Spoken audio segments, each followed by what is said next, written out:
Annina, welcome to Imprint. Thank you for taking out the time to speak with me. Would you mind telling us a little about who you are, where you're from, and some of your general interests? Okay, so thank you for having me on here, Tina. Oh!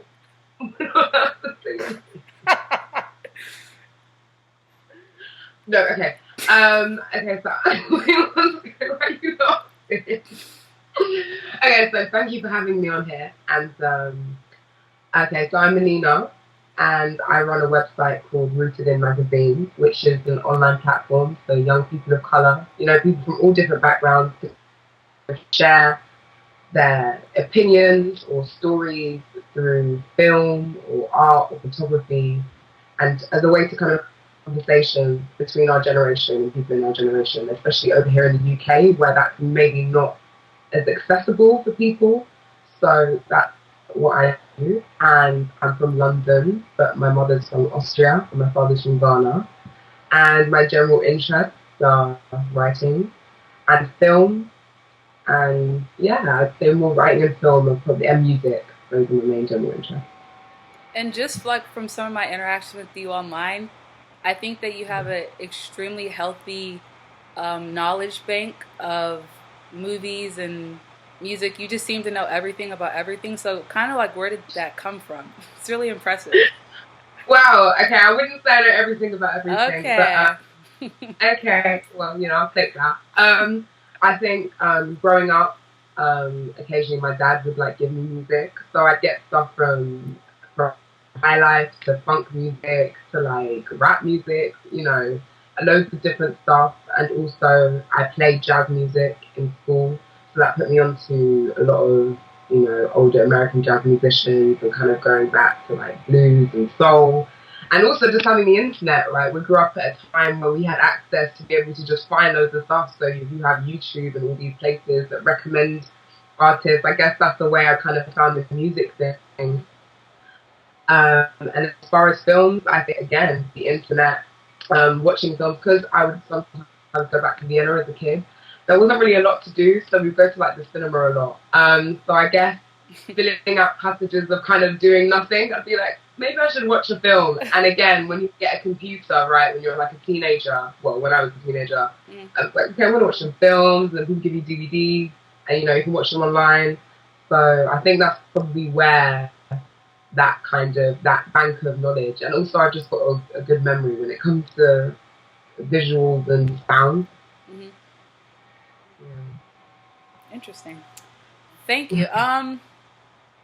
Yeah. So we kind of talked a little about Rooted in Magazine. I definitely want to talk about the journey.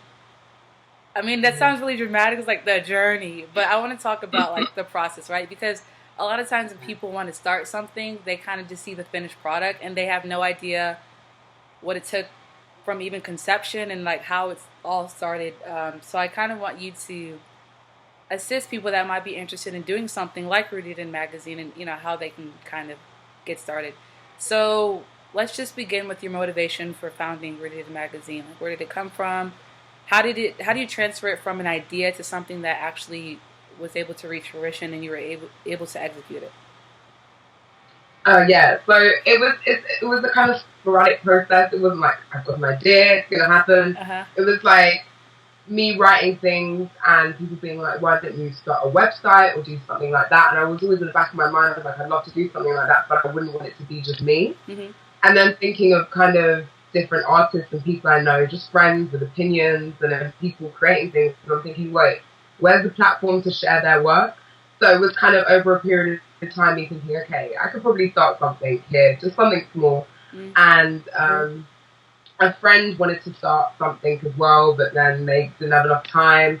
So I was like, okay, I'm going to just start this website, start an online website. I had no idea how to build a website. So I was like, okay, I want to build an online website. How am I going to do that? I don't even have pieces ready. I don't know who's going to do anything for it. So I don't know. I found like a web page and I just started building the website. And then I was like, okay, if I build something and I get a domain, it means I have to do something now because I am now in a way financially invested. Also, with my pride, I kind of have to have something come to fruition. And also what happened is a few months earlier I met Amal Faye, who's like she's a really talented photographer, a poet, an amazing person. And she was like, I was telling her about the website, I wanted to start it up. No one really knew. I was like, I'm just doing this thing. And she was like, oh, I'll contribute to it. And I was like, okay, they have to be serious now. People are actually looking to contribute. Yeah. Wait, who was that again? Amal Faye. Do you know the photography? Oh yeah, I just didn't hear. I didn't hear. Okay, cool.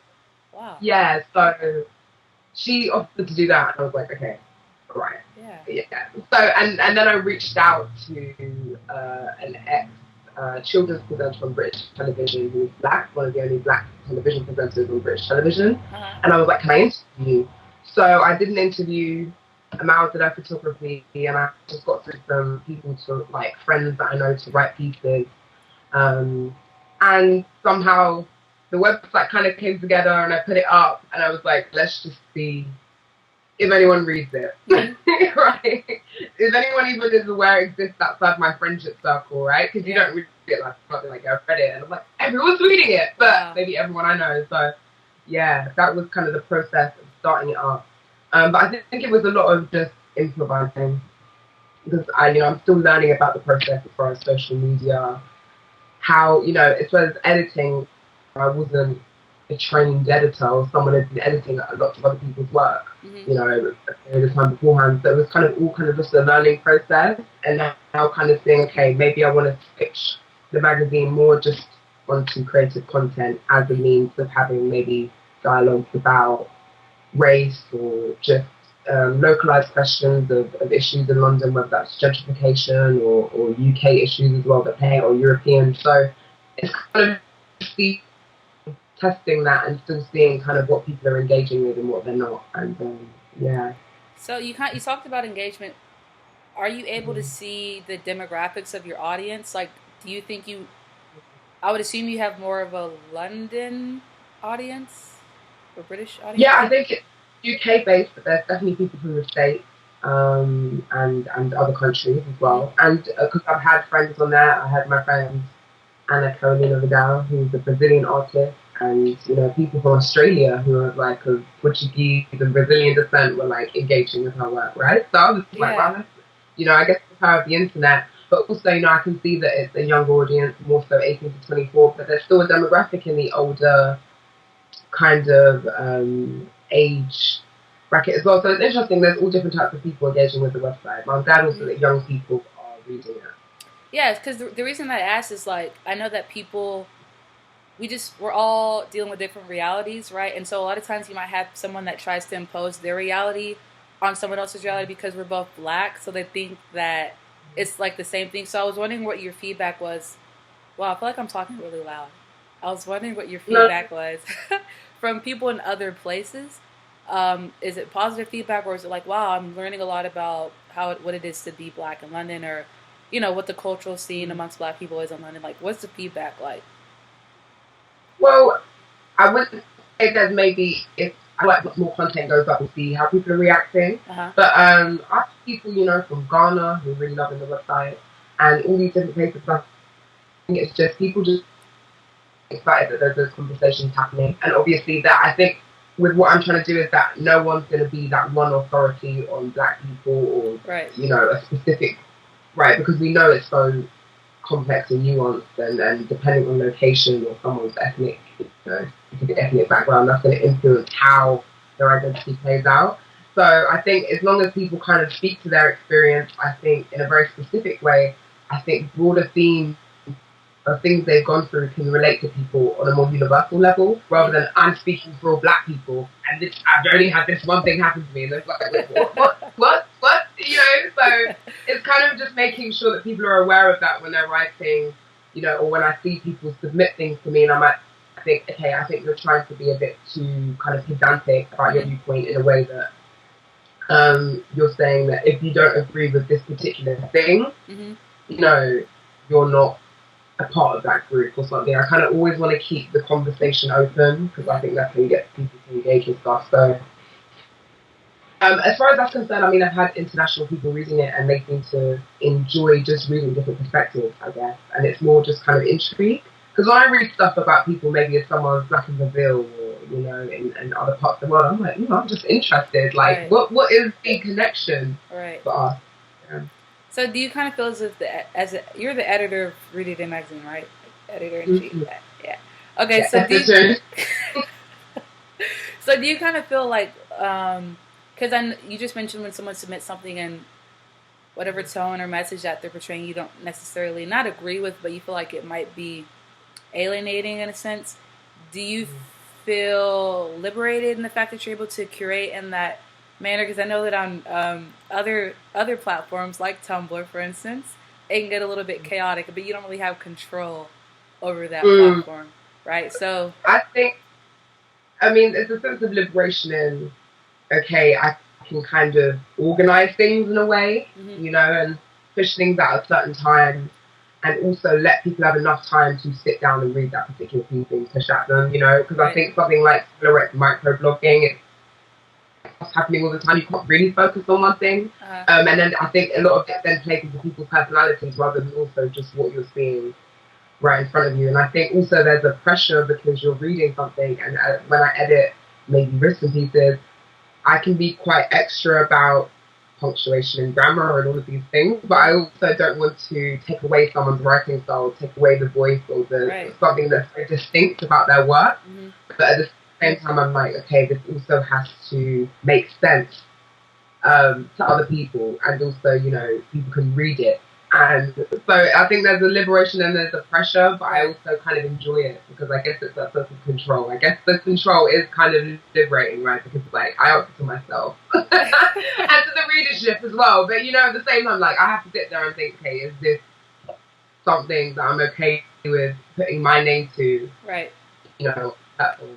Right, and it's your baby. You don't want people submitting crap, so or you don't want to publish crap. Yeah. They can submit crap and you can kind of make it less crappy. So okay, well we yeah, let's say that. Yeah, let's just say that. We talked about your motivation, and then just following along the whole journey thing. Something that I'm really big on with people that are creators and people that kind of have these dreams, these ideas, and push them to the forefront is I'm really huge on transparency.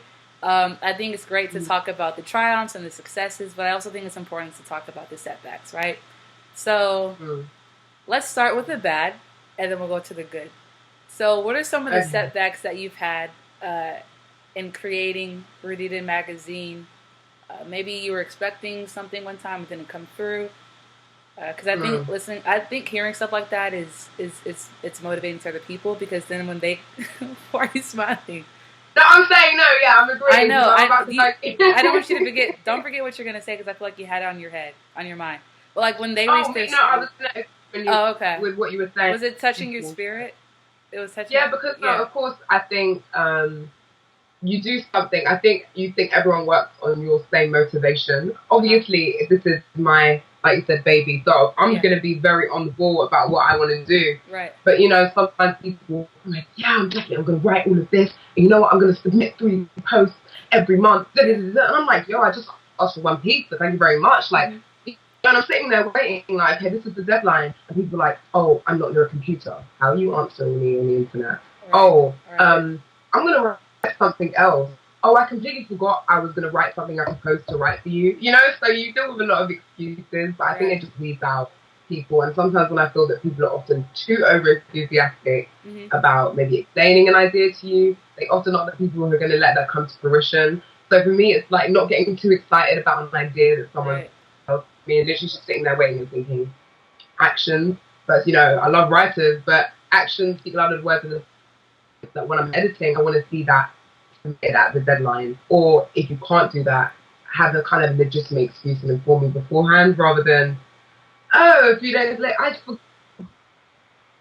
I also know that working with creative people, time management isn't necessarily something that people are known for. So for me, a setback and a learning curve for me is just actually being a bit more assertive with people and checking in, like, hey, you know, do you remember that? So that's I've learned as well. And I think also as a woman, you don't want to come across as too demanding or, you know, such and such. And I think it's for me to be like, no, actually, I have a job to do. Right. I'm not your friend. And then I'm not trying to be your best friend, you know, like we actually have a kind of a transaction going on here. So it's kind of, for me to learn as well, to maybe be a bit more assertive with people so that they know the standards that I expect from them. And if they can't fulfill that, well, then, you know, we're not going to work again. But, Right. you know, at least I know. Yeah. Yeah, because like, and I'm very happy that you said that, because I actually went through the same learning process, and at times I would be like, well, I feel bad, you know, they're volunteering their time and their talents, but it's like, if you make an agreement, you should follow through with your agreement. And what I've learned in working with a lot of creatives is that time management isn't at the priority, and also responding isn't always at the priority. Yeah. So it's kind of like, it's a give and take, and you definitely have to learn how to manage it all. So thank you for sharing that. I mean, 100%. I'm happy to know that someone else feels that frustration. Yeah. Did you have any other setbacks that you wanted to share? I think those are probably the main setbacks that I've been dealing with, so just kind of outsourcing to people. And also, I guess, with the idea of, oh, they're volunteering. But at the same time, if I promise to do something for someone and I don't deliver, I'm not going to be surprised if the person's upset with me. Right. You know, it's, oh, well, I said I'll do it for free, so it doesn't matter if I do it or not. You know, right. No, you don't agree with something. So I think it's just kind of, getting comfortable with the position of I'm taking on an authoritative role, and even though I like you as a person or your work interests me, it doesn't excuse the fact that on my end, I need to get stuff out at a certain time, or I have a deadline that I have to upkeep, you know, and it has to be give and take in that sense. Right. When I started doing this work, I became very weary of people that would say stuff like, oh, I'm passionate about Africa. Like, I started hating the word passion and the phrase passionate about Africa. I'm like, but can you submit things on time? You know, but can you do what I'm asking you to do? Like, what does that mean? Right. Because it's always when people are like, I'm so passionate. Like, and you're like, wow. Because obviously when someone says it to you in normal life, you're like, wow, they really must be passionate. Of course they were. And then it's like, where's this passion? Is it just when you're talking about it? Or like, when does it like show itself? Right. People are like, I'm passionate about Africa. And I'm like, what does that mean? Well, I'm just passionate. Africa. Passion. I'm like, oh, okay, thanks. That tells me a lot. So yeah, thanks for sharing that. So what are some of your try-ons that you've experienced thus far? I don't think, how long have you been around? Not for too long, have you? Not quite, like 5 months. So yeah, not too long. So thus far, I think the biggest try-up is just kind of getting stuff out there and people saying, oh look, I read the site, like people have just met. They're like, oh, I read it, I really like it. You know, or people talking about specific people's pieces and sharing them. Like, for instance, the girl wrote an article about just an opinion piece on the changing curriculum in the UK, English curriculum. And she wrote an opinion piece, and I have friends who are teachers who are sharing that piece with one another because it kind of, you know, was a part of their work, teaching, you know, young kids and stuff. So it was great to see that people from the places that people were talking about were actually engaging with the work, and that people are coming up and recognizing that. So I think that's the biggest triumph, I guess, connecting and having those conversations and knowing that other people are having those conversations outside of places that I would know, you know, outside of my social circles or places I go to. That is probably the biggest triumph of it all. Can you talk a little bit about the people that contribute? Because I know for me, like you mentioned, I've had the pleasure of meeting people that I probably wouldn't have without having this access to this platform. So like you talked about some people that have contributed to the site. So do you have a team, or is it just kind of like a list of people that come in and out? And how have your relationships been built? Does that make sense? I guess it's kind of people, me reaching out or someone submitting something and then being like, oh, congrats to me again. But there's not too many people on the site right now, but there are people coming up. So, as in like with more kind of relationship with those people. As far as contributions, it's kind of also having friends. I have had friends, like I said, at Marseille, contributed, and Jean Bernfong, she's another friend who's contributed a couple of times their pieces. And so I guess it's kind of nurturing those relationships as well with friends on a creative level, whereas maybe before it might have been a more friendship based, but then getting to work with them in different environments on a project together as well. So I think that kind of brings another aspect of friendships I already had. yeah, and I guess it's just like, and just meeting people from people I've interviewed saying, oh, I've read your site and I really enjoyed it, and I like the way that you portrayed the person I know in the piece. So I guess it's kind of that, but I think there's more of that to come now with more pieces coming up and meeting more people. So I'm still in the process of that and seeing how those contributors might become friends, that might become creative partners, that, so all the lines are kind of getting blurred. It's kind of happening at once. That's really cool. That's really cool.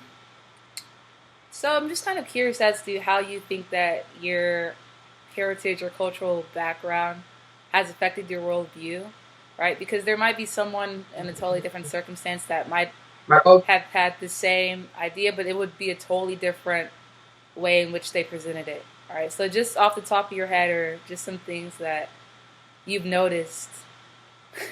Okay, so I'll say I'm Ghanaian on my dad's side. So I think there's a certain level of kind of being more forward about doing something. Like I've been kind of on that side of the family now, you're going to do something, yeah, just go and do that.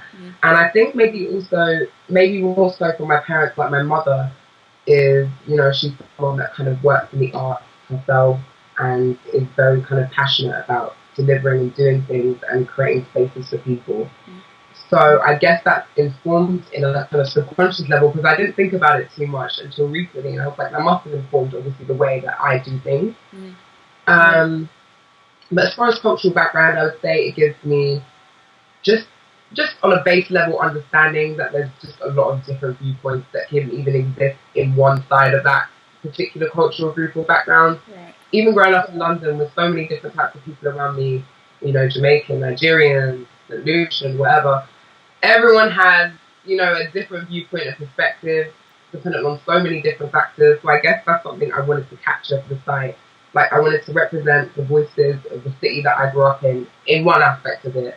And I thought, well, being from London, everything is so different, so multi-layered, I guess, multicultural, but kind of complicated as well between different things. So I wanted to kind of capture those conversations. That's why I said there could never be an overarching kind of narrative, because it wouldn't make sense. Right. Like, there isn't one. You have to just make it up. So I guess that's really been the thing that's informed the way that I approach the site, because it's like, okay, if I want to capture an essence of something, then I have to stay true to what I see around me, and that's just a lot of different stuff. So I guess that's giving me a freedom, but also like, okay, I don't really know how to proceed all the time.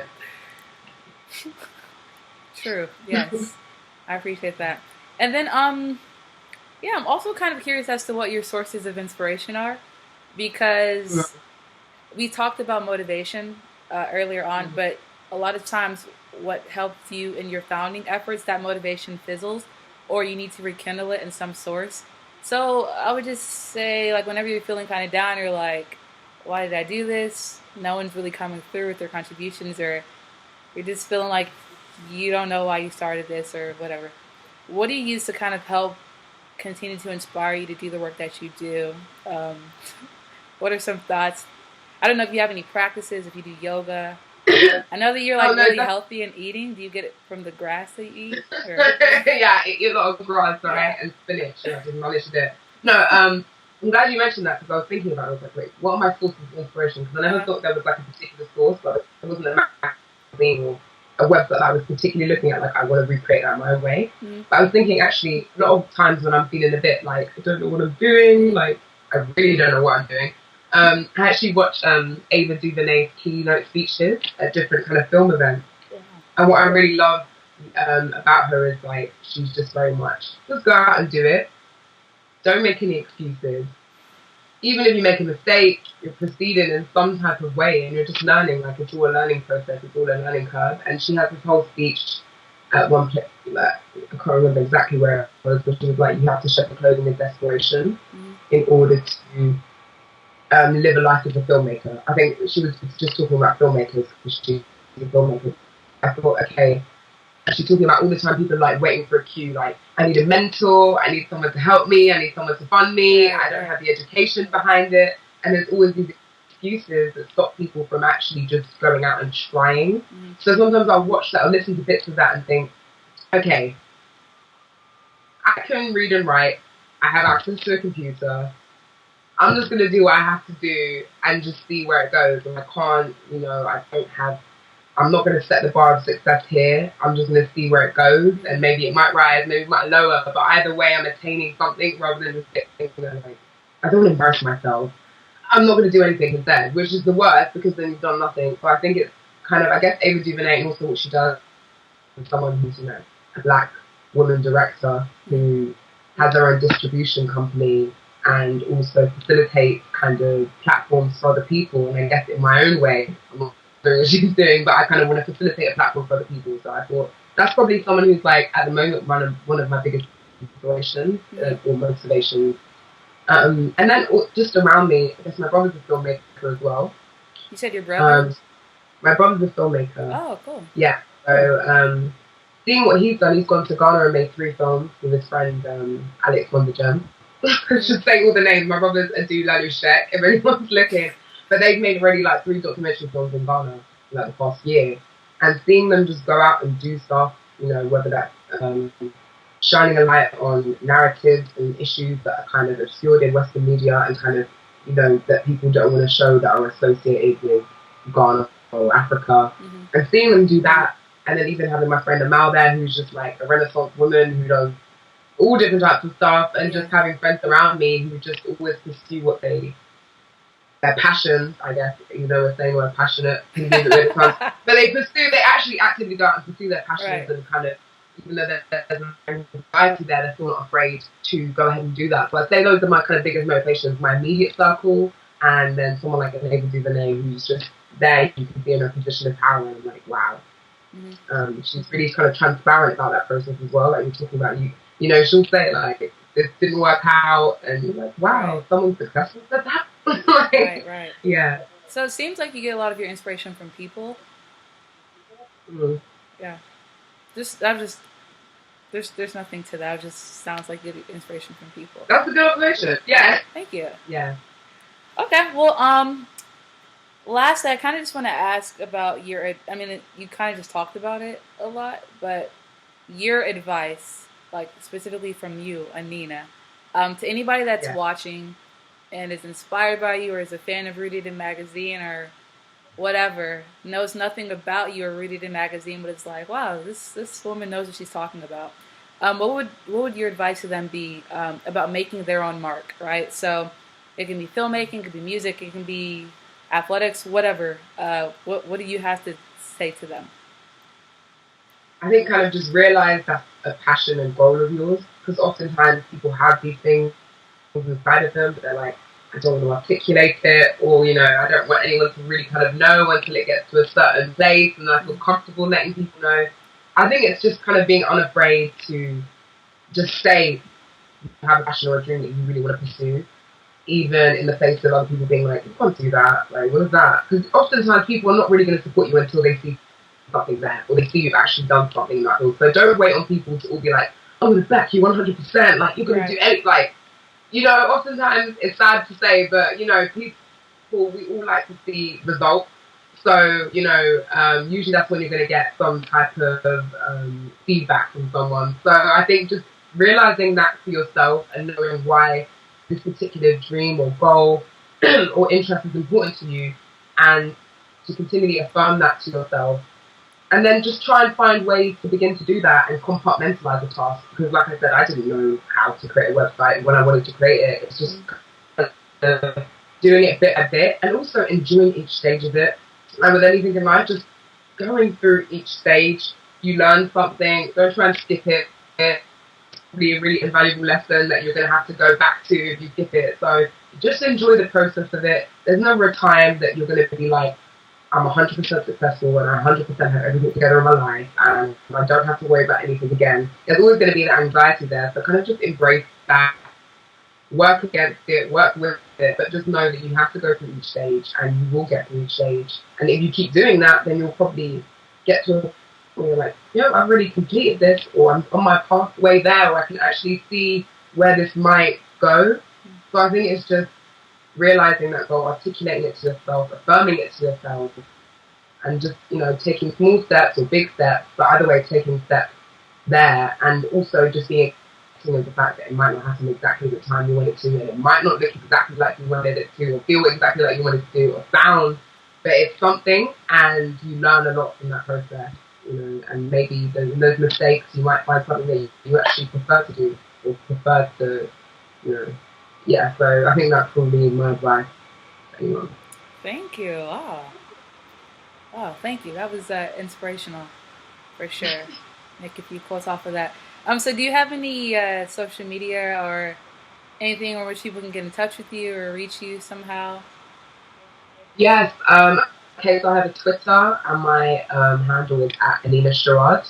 I have obviously the website, www.rootedinmagazine.com, and on there there's a link to Tumblr, Facebook, Twitter. And yeah, you can reach me at rootedin.info at gmail.com. And yeah, all the contact information is on the website and on my Twitter page as well. Can you spell Annina Chirade for people that don't know how to Yeah, spell I'll spell Annina? that for you. It's ANNINACHIRADE. Okay, cool. Thank you. And I just want to wrap up and asking, what's your mark? That's everybody that's watching. Feel free to reach out and share your aspirations, ambitions, and accomplishments. Once again, I want to thank Annina for talking with me and taking time out to kind of share her journey, her process, her inspiration. And that concludes this installment of Imprint.